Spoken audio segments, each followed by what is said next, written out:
Your brain is not a fixed object. For a long time, people believed the brain stopped changing once you reached adulthood, that the wiring you had at 25 was more or less the wiring you'd have at 65. That turned out to be wrong. Neuroscientists now know the brain keeps reshaping itself throughout life, a process called neuroplasticity. Every time you repeat a thought, a reaction, or a behavior, you strengthen a specific circuit in your brain, almost like walking the same path through a field enough times that it turns into a trail. Do it long enough, and that trail becomes a road. This means happiness is not just something that happens to you based on your circumstances. It is, to a real degree, something you can build through repetition, the same way you'd build muscle in the gym. Today, we're going to walk through 5 habits that neuroscience has linked to actual, measurable changes in brain structure and activity. Changes that make happiness easier to access, not because life gets easier, but because your brain gets better at processing it. Let's start with gratitude, because it sounds simple, maybe even a little cliché, but the research behind it is anything but soft. When you deliberately notice something good and sit with it for even 30 seconds, you activate the medial prefrontal cortex, an area involved in decision-making and self-reflection. And you increase activity in the brain's reward pathways, the same circuits involved in the release of dopamine.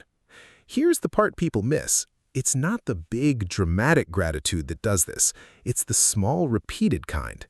Take a man who starts writing down 3 specific things each night before bed. Not, "I'm grateful for my family" in the abstract, but "my daughter laughed today when I did the voice from her favorite show." That specificity forces the brain to search memory, locate a real moment, and re-experience part of the emotion attached to it. Do this daily for 8 weeks, and studies using functional MRI have shown measurable increases in gray matter density in regions tied to emotional regulation.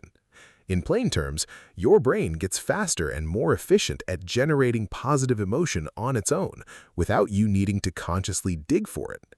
It becomes a default setting rather than an effort. That idea that repetition changes structure connects directly to the second habit, which is physical movement.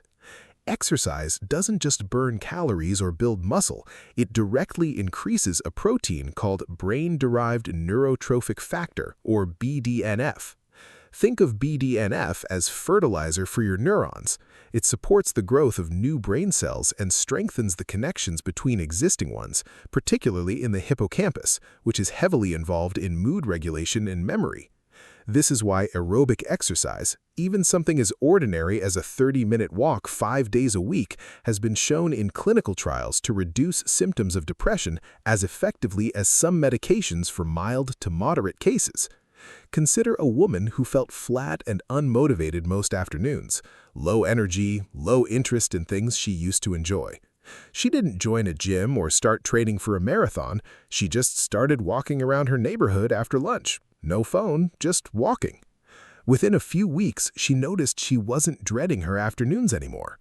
What was happening physically is that her hippocampus was forming new neural connections, and her brain was becoming more resilient to the kind of low-grade stress that builds up over an ordinary day. Movement isn't a mood fix, it's a mood fix at the biological level, changing the actual tissue involved in how you feel. Once the body is regulated, the next lever is connection, specifically acts of kindness directed at other people.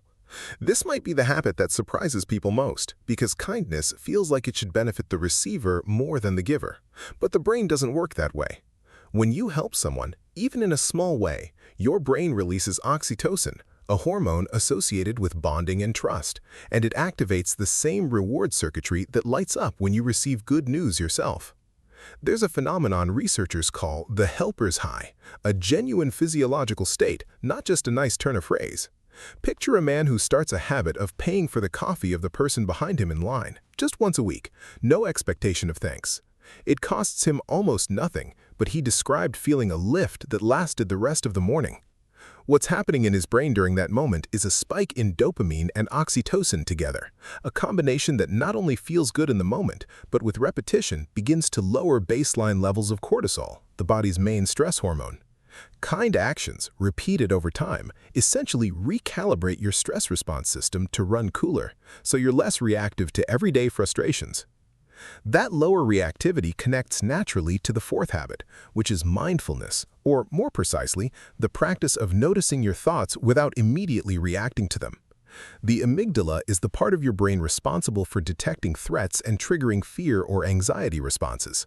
In people under chronic stress, the amygdala becomes oversized and overactive, firing off alarm signals even in situations that aren't actually dangerous, like a delayed email response or a slightly tense conversation.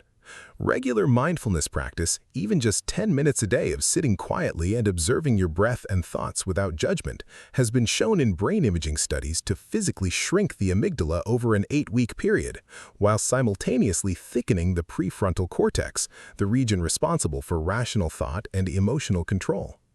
Take someone who used to feel physically anxious every time their phone buzzed with a work notification, heart rate spiking, stomach tightening. After 2 months of daily meditation, that same notification barely registers as a blip.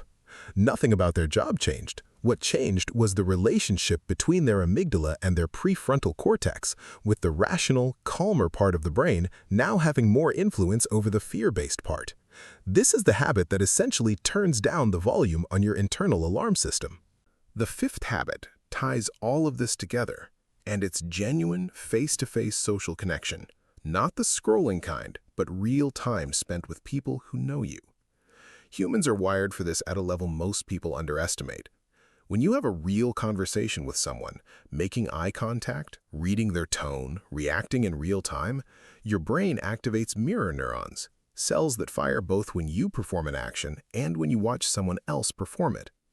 This is part of what allows you to feel empathy and to feel understood.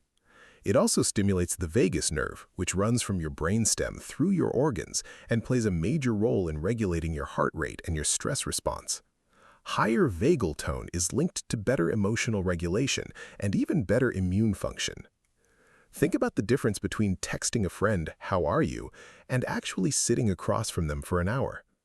Take someone who started scheduling one dinner a week with an old friend instead of just texting occasionally.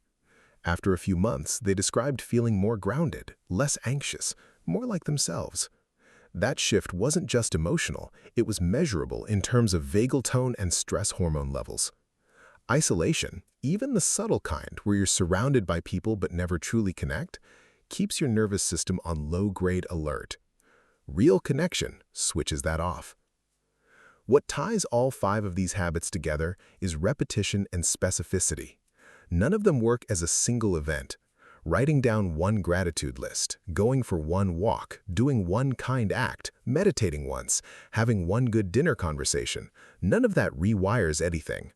The brain changes through consistency, the same way a single workout doesn't build muscle, but months of workouts do.